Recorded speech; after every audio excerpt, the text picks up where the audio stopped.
Combat detected. Cogitatio acceleratio auto-activated. Auspex auto-activated. My powers activated in response to dangers that I was not even aware of. As the thought acceleration effect took over, the world around me froze in time as my sensor net expanded outwards. I was being attacked? Who? How? I looked around and quickly located some suspicious individuals. First target, 1 o'clock, 3 meters behind the first officer, a pilgrim with a gun drawn. Second target, 10 o'clock, 5 meters behind the third officer, another man with his weapon out. Their posture, the position of their weapons, the way they were looking straight at me, no mistake about it, they were targeting me. While the assassin's threat against me was very low, Wellmanor was caught between the firing arc from both of them. As an unaugmented human, the risk of her being fatally shot from the crossfire was quite high. Unacceptable. Calculating solutions, calculating. As the time dilation effect wore off, I cranked my concentration to the maximum and executed my plan. Time marked. I kicked a grape-sized pebble next to my right foot and sent it flying at the first assassin. That done, I then snapped the same foot down onto the baton on the ground, launching it upwards and grabbing it with my right hand. Before Wellmanor could fully express her surprise, I grabbed her shoulder with my left hand and pulled her into an embrace. I spun around to switch our positions, and halfway during the spin the baton was flung at the second assassin. Time since marked start, below 2 seconds. The kicked pebble flew straight into the face of the first assassin with astonishing speed, knocking him out. The baton also hit its mark, but the second assassin barely blocked it with his gun. The impact knocked the weapon out of his hand, but not before firing a single shot into the air, sending the crowd around into a panic and gaining the attention of the other 2 officers. Just as the situation was about to get under control, the officer who had called me a mamsel pointed his gun right at me, and in a split second I could tell he was about to shoot. I flinched, had no choice but to push Wellmanor down and covered her with my body, knowing full well my transhuman physiology would definitely survive small arms fire. The officer fired twice, people screamed, I expected bullet impacts. Instead, bright flashes together with loud cracking sounds erupted twice in quick succession near me. The reinforced refractor field from my pendant did its work and stopped the bullets. A quick mental note on the trajectory of the bullets told me the officer's shots were avoiding Wellmanor, while another part of my mind analyzed the whole situation. The kicked pebble flew right past the officer, he must have confused it as an attack. To avoid further escalation and possible fatal accidents, I reluctantly decided to play the Halo card. I stood back up for the Halo light show, but felt a strange, sudden surge of power when I tapped into the ability. Wait, what is going on? Instead of the expected result, my Halo was unleashed with blinding intensity. I was dumbfounded by the unexpected spectacle, and the chaotic scene that was on the verge of losing further control went quiet. The brief silence was broken by one of the pilgrims crying out loud, "By the Emperor! It is the real saint." As soon as those words were exclaimed, the crowd erupted into a thunderous cheer. The tangible surge of emotional energy from the ecstatic pilgrims seemed to fuel my already overcharged Halo further, and new phenomena manifested. Spectral doves of pure light appeared, the angelic birds flying in and out of existence at the edges of my Halo, leaving delicate feathers that slowly melted to the air in their wake. The extraordinary sight only served to elevate the pilgrims' exaltation further, and many started religious hymns and knelt down to pray to me. Despite being amazed by the scene, I looked up to assess the situation. Most pilgrims were down on their knees, 2 of the officers were halfway apprehending the second assassin, while the guy who shot me stood still, looking totally shocked.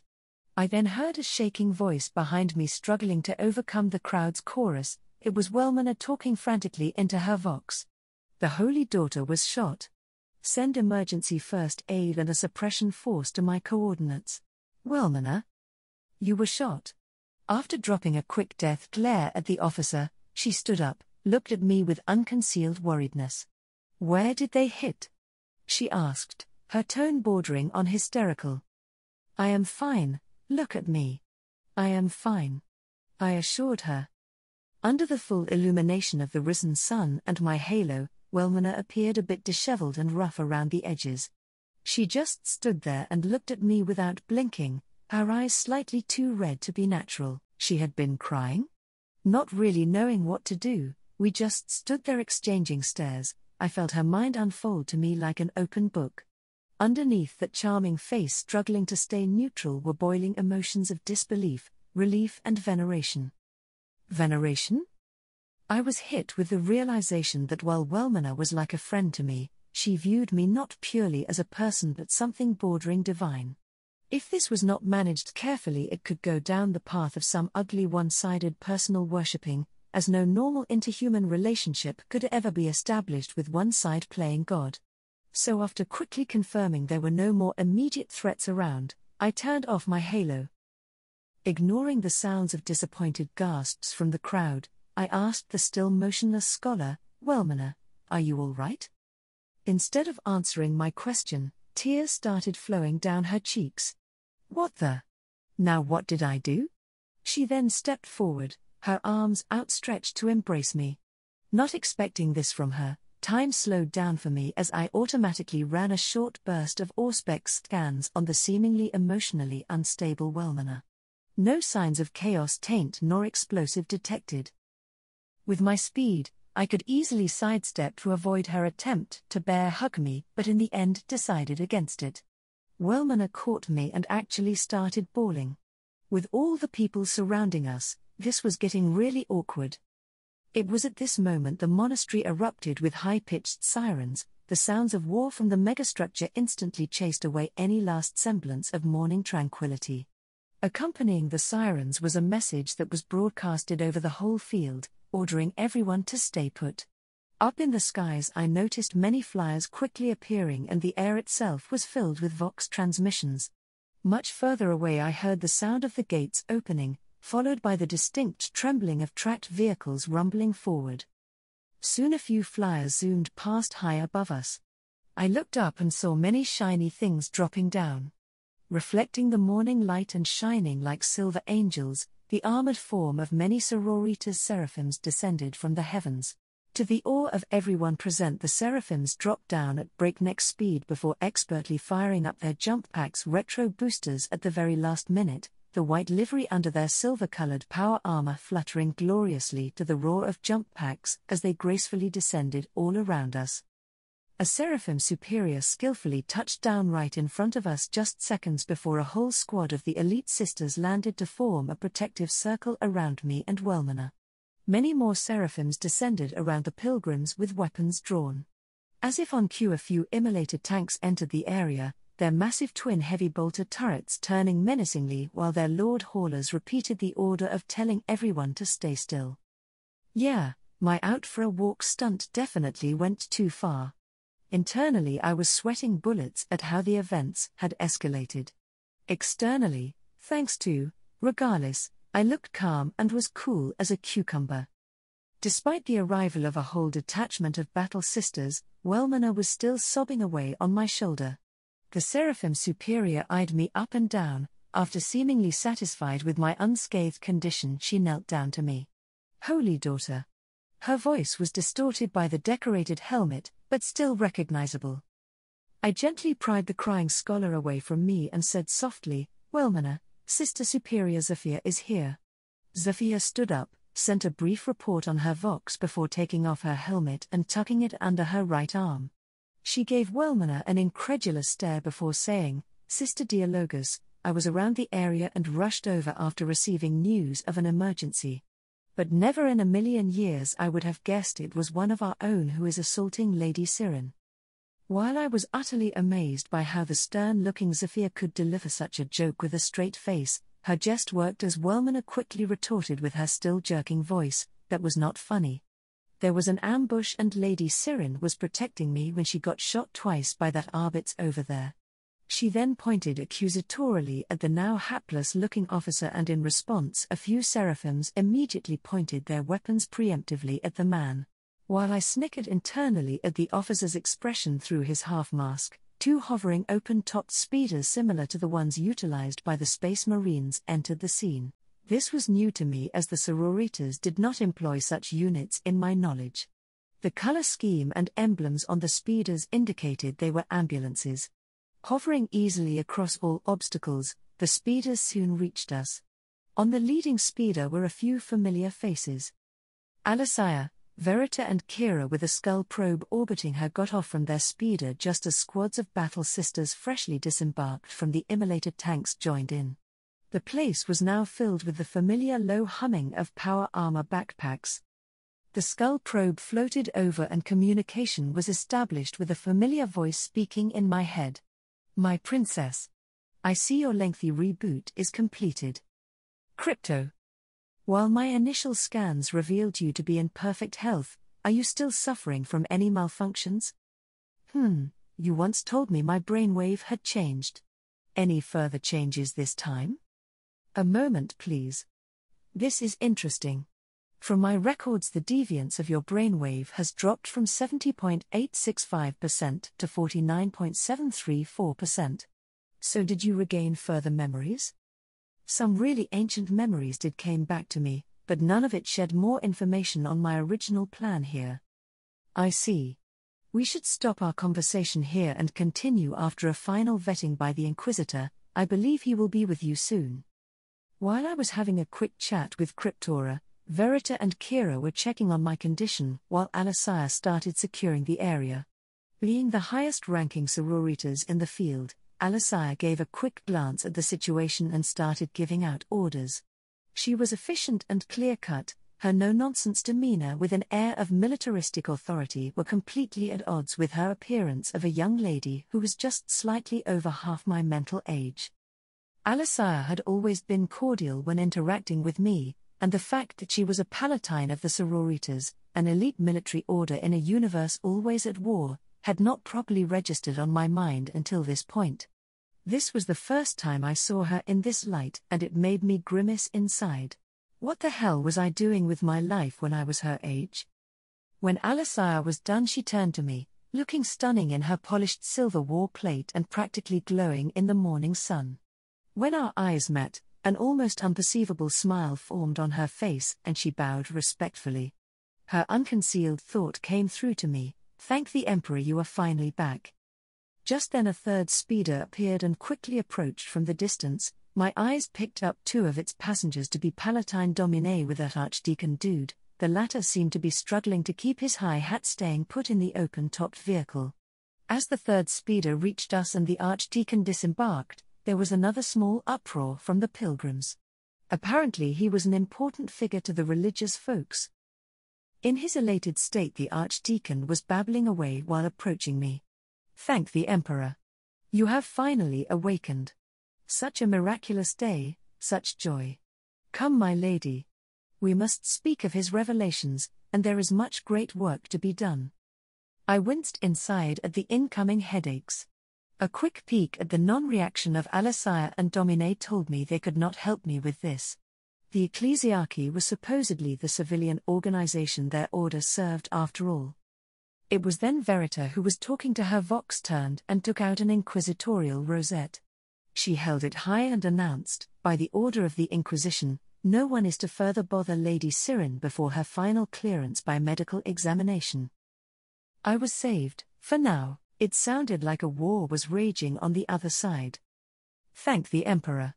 It fills my heart with a new level of zeal just to hear you speak again. Canonis Diadanar's voice came through. The distinct sounds of mass bolter rounds cracking in the background did little to douse her enthusiasm.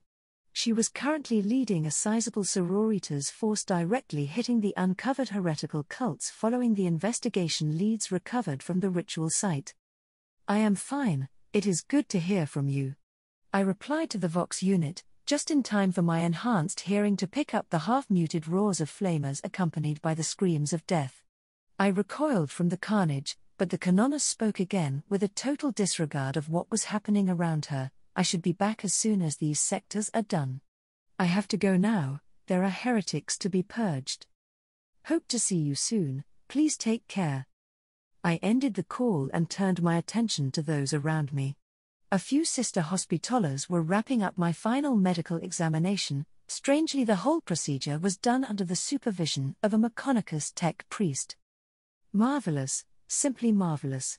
Margus Balpragius, the tech priest who I just met, was canting in binary to himself. Like many of his kind who were heavily augmented, his current post-human form was completely devoid of facial features. Instead of having a face, a pair of large lenses glowed with blue lights in the Margus' hooded head, illuminating an explosion of cables dangling from where his mouth would be. Despite maintaining the basic human form, the Margus was completely immune to the art of body language reading, but somehow a distinct feeling of happiness could be perceived from the cold exterior of the tech priest.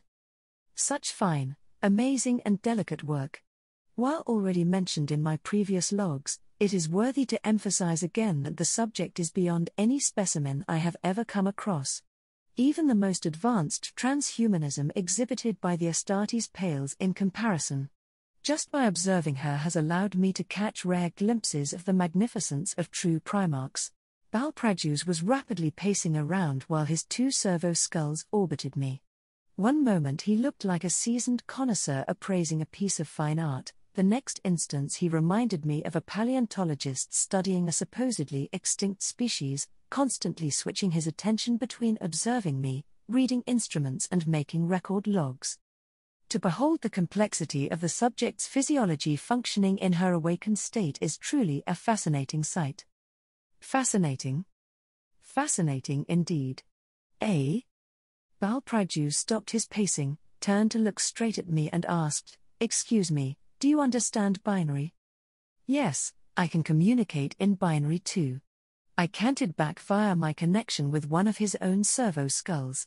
The tech priest remained motionless for a moment before asking, "Did you just utilize one of my servo skulls?"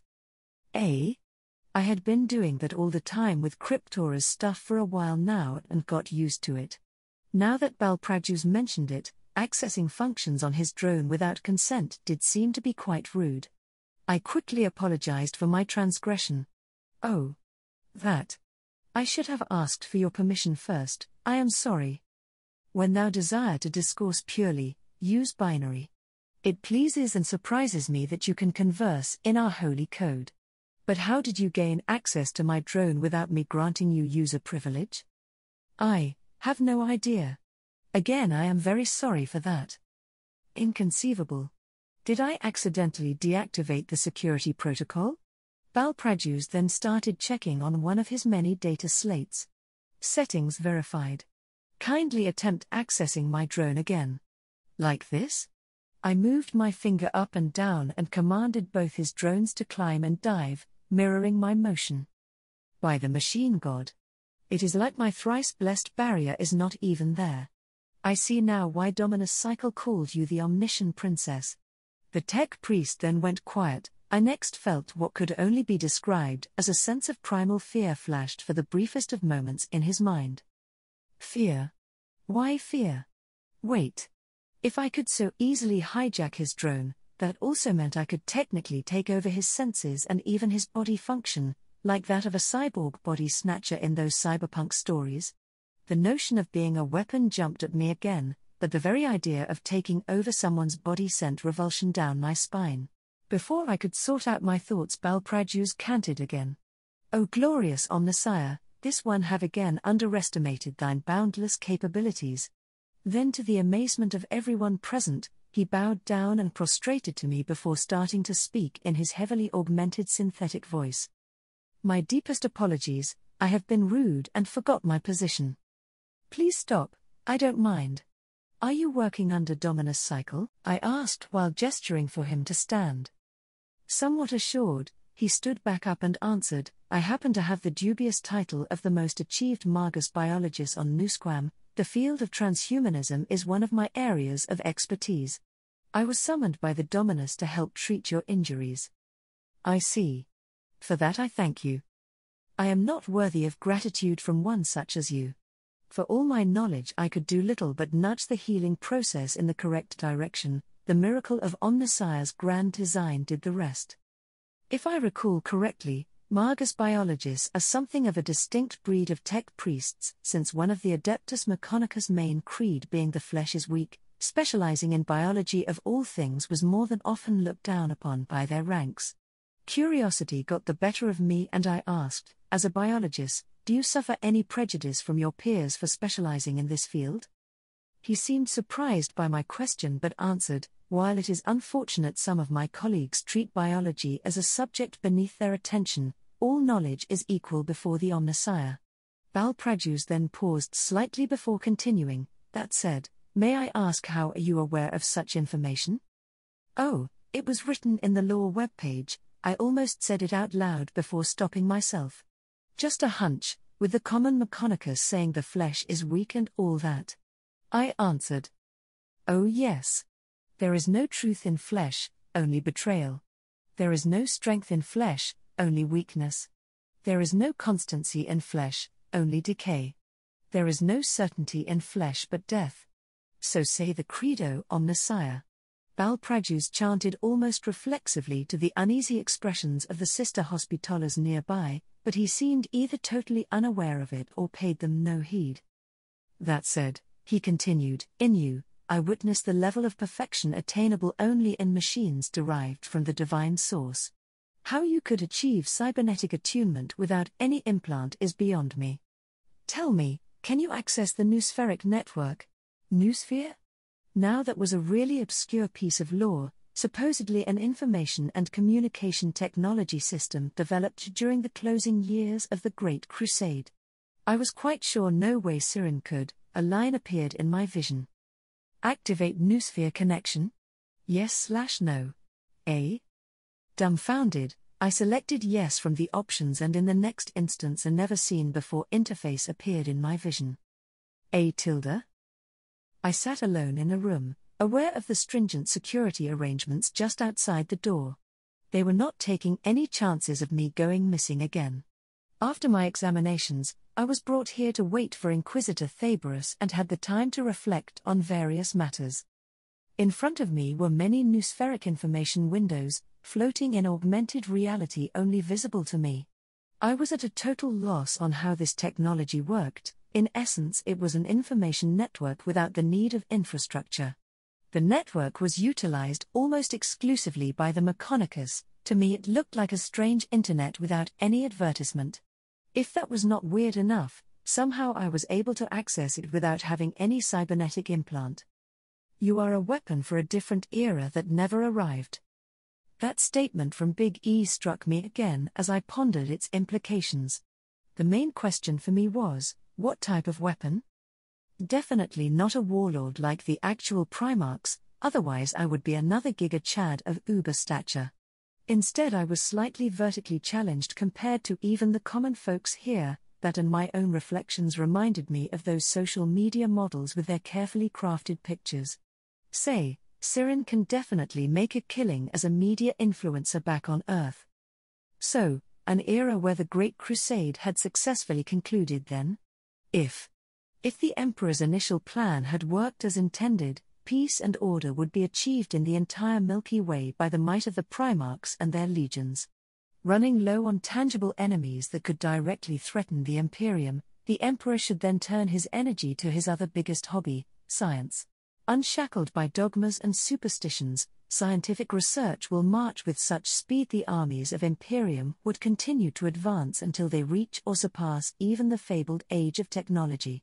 Then the critical webway project would have been finished. The Imperium could then in theory move its inexhaustible, hyper-advanced armies anywhere at any time around the whole Milky Way. In this new era, humanity would flourish and reach new heights. Instead of spending endless amounts of resources grinding on the eternal wars, we would have terraformed many more worlds, increasing our population in the countless trillions. In return, the number of armies we could raise would reach an unfathomable quantity. By then, the Imperium would be so resource-rich and technologically advanced that your average guardsman would be equipped with power armor, whereas the current rare resources like Terminator plate and Artificer armor would become standard issue for all Astartes and other elite troops. In theory, humanity would be able to deploy what would now be considered arcane-grade weaponry like phosphex, vortex ordnances and others in unimaginable numbers. The Imperium would become so powerful that nothing in the galaxy, not orcs, Not Necrons, not Tyranids, not even all of them combined could stand in our way. Given time, we would Dyson up all the suns in our galaxy and attain powers rivaling that even the fabled old gods. As I was daydreaming about the glory of an enlightened Imperium, something tagged at my attention. What is this peculiar feeling? I had a distinct feeling that someone, or something, was trying to contact me psychically. The source of this calling was weak, or weaker than me. I could easily refuse the communication, like turning down an unsolicited phone call, but something about it felt familiar. I took a moment to measure it, tasting its meager power. A distinct texture of apprehensiveness mixed with a sense of urgency was seeping over, and a figure popped into my mind, Astropath Aratus. I weighed the possibility of it being a masked psychic attack, but decided the odds of that were very unlikely. Taking the risk, I steeled myself and accepted the communication. Plus hello? Plus my lady ! Plus, yup, it was the Astropath. I could even picture him clearly, being half soaked with perspiration from the level of anxiety of his voice. Plus Aratus, it has been a while. Plus I heard the news. After sensing your active powers, I could not help but attempt contacting you. Plus it is good to hear from you again. How is my favorite Astropath doing? Plus I replied, somehow naturally talking to him like bantering with one of my old pals. Plus please, my lady, I am beneath your praise. Anyway, you are not in any trouble, are you? The Inquisitor had collected that scary old lady a while ago and is probably heading your way. Plus, scary old lady? Plus no idea who you are talking about, and no, I am not in any sort of trouble at the moment. Plus I replied. Plus good to hear that. Plus Aratus then hesitated for a moment before almost whispering the rest of his message in a hushed tone, plus and. While it might be not my place to say this, but please, be careful of the Cardinal. He is rushing back from off-world. Plus, his words reminded me of the Archdeacon who mentioned an astropathic message in that hallway. Being officially the sole astropath on the planet, all astropathic messages had to go through Aratus. That meant. Plus Aratus, aren't you breaking the rule or taking a risk by telling me this? Plus I asked. He hesitated again for a while before replying, plus well. Sort of, maybe. But between a to-be canonized living saint and a known corrupted priest, it is easy for one such as me to place my loyalty for the throne. Plus, the current cardinal has such a bad reputation. I sighed internally on the foreshadowing of more troubles ahead before sending back. Plus thank you, Aratus. Your advice is appreciated, but please do not risk yourself unnecessarily in the future. Plus will do. That's it from me for now. The Emperor protects. Plus he sent and ended the psychic communication. That left me alone to ponder upon the revelation, so this cardinal's reputation was terrible enough it preceded him. While I was not sure of the extent of influence he had on the planet, with the current backing of two dependable power brokers in the form of the Inquisition and the Mechonicus, in theory I should be fine. After a short while, I could tell Thabros had arrived at the monastery by the increase of highly encrypted Vox messages in the air and the presence of psychers. Some more waiting later, the door finally opened and the Inquisitor stepped in with his retinue of 6 people. Neandra and the psychic duo aside, there were 3 new faces. Among the newcomers there was an old lady who wore round shades and a psychic hood. The psychic might radiating from her was on another level above the psychic duo. She was probably the same person Aratus was referring to as the scary old lady. Then came a bald elderly man whose physique seemed too muscular with his supposed age. On his scarred and weathered face was a bush of graying beard, above that was a big nose accompanied by a pair of green eyes that looked at me with a steely gaze. A dark brown priestly robe together with a huge mini-storum emblem hanging down from the man's neck completed his stereotypical holy man look. The only thing that looked out of place for him was the massive eviscerator on his back. The final addition was the strangest of all, a little boy with light orange hair looking no older than 6 years old. The boy was in front of the group and eyeing me curiously. Appearance-wise he seemed totally unremarkable if not for the huge Inquisition emblem displayed on his simple grey tunic. Neandra was as cold and pretty as I remembered, looking a bit tired yet somehow giving off the impression of a loaded spring, standing beside the Inquisitor. Fulton and Zali were in the back row, trying to appear chill, but I couldn't help but notice they looked somewhat nervous.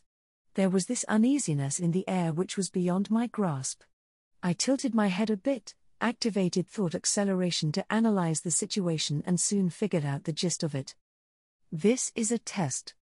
Thabros was being careful, just in case I was tainted and became twisted by the warp with my close encounter with the greater demon.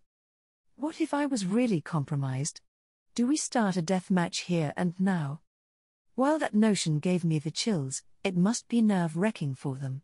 These new people must be some previously hidden big guns. Here was a more powerful, probably Primaris-grade psyker, while the pious-looking old man must be a hierophant who specialized in demonic threats.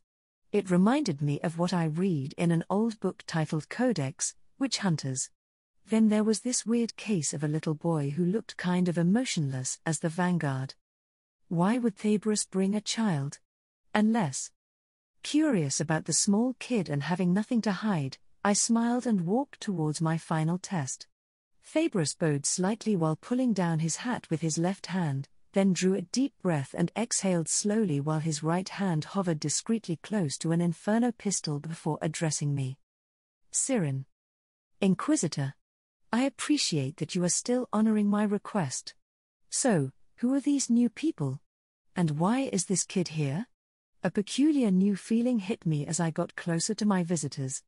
I noticed the slight increase of gravity drag and the feeling that something was being drained away from me. The weird sensation increased in its intensity the closer I got to the unsmiling boy. What is happening? Is he a? Resorting to a familiar skill, I ran, Analytica, on the little boy, but no text appeared. I knew it. Being this close to the boy, I became aware some of my powers were being drained away, however the replenishment rate seemed to outpace the stripping. In the tugging between energies, a familiar and nostalgic feeling emerged, the sense of normality. Every time when psychic energy was pulled away from me, for a microsecond it felt as if I was a normal person again, feeling the mortal mundaneness and a stronger pull of gravity on my body. I found myself captivated by the sheer nostalgia of it and reached my hand out to the boy, savoring the familiar feeling. Upon seeing my action, the boy hesitated and stepped back with fear in his eyes, but I distinctly felt he was afraid of hurting me, not the other way around. "What is your name?" I asked. He seemed surprised, raised his head and stammered. "I am Zaki." "Zaki, nice to meet you. I am SYRINE. Tell me, are you a carrier of the pariah gene?" The boy's eyes widened, he then looked down and slowly nodded. It kind of broke my heart. Poor kid must have had it hard, all his life being repulsed by the people around him due to the anti-psychic field generated by his rare genetics, making everybody around him uneasy and practically a walking bane to all psychers and warp entities. Judging by the fact that the trio of psychers were still functioning this close to the boy probably meant his pariah's nullifying effect range should be quite small and weak. He was still a small boy after all. That said, to me Zaki was a precious gateway for a brief taste of normalcy. I reached out and lightly touched the boy's hand. That was an action that would have been painful for a typical psyker, but I only felt an increase in the full sense of mortality. While my action surprised everyone present, the boy practically looked stunned. Then it dawned on me this might be the first time in a really long while since someone had actively sought out to touch him. That probably explained why the kid looked perpetually sad.